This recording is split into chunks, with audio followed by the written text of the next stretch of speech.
Hi, good morning, and welcome to another Chat Side with the Shaman. Today is January 19th, 2023, Thursday. It snowed last night, kind of like I suggested it would in my video yesterday. So far we got about, looks like maybe 3 to 4 inches, possibly some more on top of it yet, but I don't know. It's melting pretty fast, so we'll just kind of let it go. I want to continue with my journey. Yesterday I left off as I was getting into teaching religion. As a student to learn what Christianity was, I became a student of Christianity, and to do that, I became a teacher to Christianity. To teach is one of the best ways of learning a subject. So I kind of did that in my journey. A lot of things I learned about doing that about myself also. One is preparation. Now, for the teaching, one thing they tell you, in your preparation, you should have at least maybe 2 to 3 hours of prep time per every hour of class time. Okay, well, my classes were like an hour and a half to 2 hours long, so 6 hours. And so I was ready and I was preparing myself, and the classes were going okay. Now, it's my first experience teaching at all. And then the instructor, or the head of the program, said, well, how's it going? And I told her, well, I have one student I'm having a problem with. It hasn't been there. I mean, we're now into the third week, and the fourth week I have to terminate her from the class. And I'm just concerned about that. So the instructor, she looked into it, or the program director, she looked into it, and she came back to me later.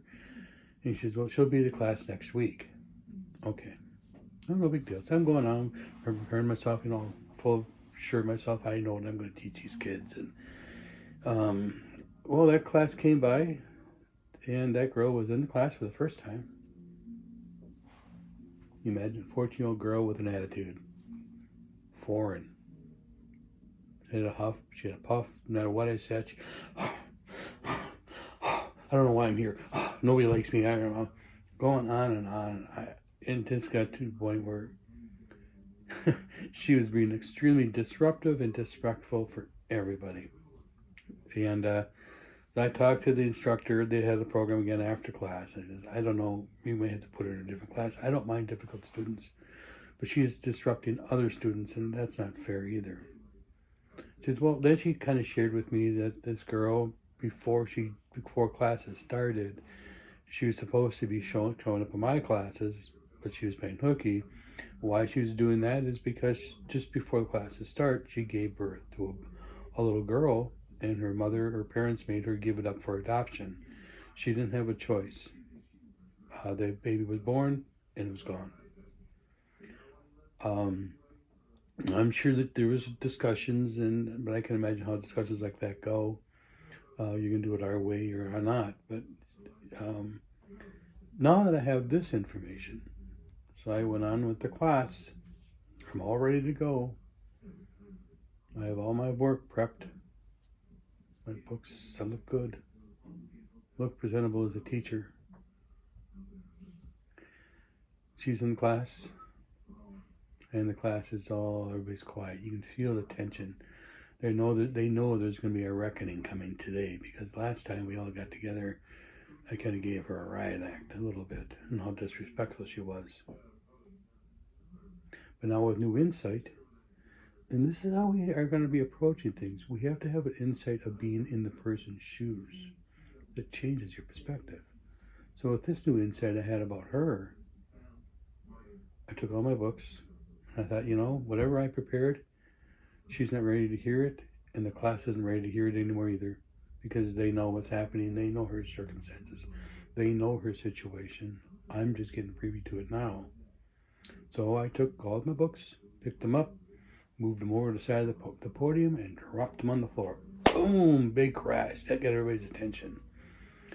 Then I said, okay, we got a problem, and we've got this white elephant in the room that I think we need to talk about. And it's a very important, because this is something that you all are dealing with. You all know about it. And so I asked the girl if she'd be willing to share her experience of what it's like to give birth. And she shared her story. it was just unfortunate circumstances, but she shared her story and everybody benefited from it. From that day on, my preparation was what the class wanted, not what I wanted to give them. It was the best class I had, really, because I let the kids do what they wanted. And then when we talked about birthing, what that's like, parenthood, what it's like to give up a child, the discussion they had about abortion and what that was like and how she felt about that and the class felt about that. Adoption, keeping the child at that young age, the difficulties. It's a marvelous class. And you know what? A year later, she brought a friend over to me. Similar situation, wanted to tell her parents that she was pregnant and didn't know how to say it. So she wanted me to help her. So she came to me. I gave her some advice on how to approach her parents. If she wanted me to approach it with her, I would have. And I just basically just said, just be honest. And don't, just be honest. Your parents love you. They're going to help you. They're going to want to take care of you. Are they going to be disappointed? Yeah, but that's short-lived because they love you more than that. And that's what she did. And several other friends of hers throughout the years have approached me for similar situations where I worked at my job just to talk. And I did that. I like doing that. It was my gift. But that's the first situation of something of that nature. At least that I'm going to talk about here. I'll talk about more of those. There's other opportunities that have awakened me to something different. And love was the guide in all of it. When I put myself aside, put my ego to the side, to on the floor, all the prep work, that's my ego. When I turned it over and let them run it, with love and compassion and understanding, it changes everything. Welcome to the 5D world. We're going to continue this. I like doing these. These seem to be working out and people seem to be responding well to them.